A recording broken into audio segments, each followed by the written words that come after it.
Repark sker der noget døgnet rundt, året rundt, og mange af tingene kan du opleve som gæst her i parken.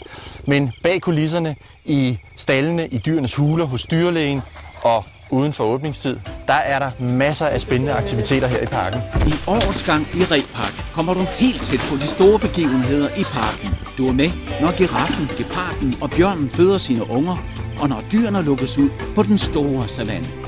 I filmen følger vi de mange dyreungers spændende liv. Vi står op med solen, og vi oplever dyrene i de tidlige morgentimer, før parken åbner. Og så er vi naturligvis med på en tur på savannen i Repark.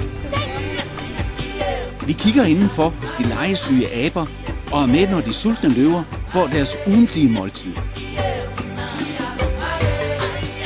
I vinterkulden gør vi følgeskab med dyrepasseren, når han uddeler godter til de eksotiske dyr i sneen.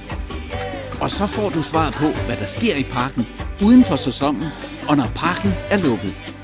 Din vært er Jesper Stagegaard. Velkommen til årets gang i Repark.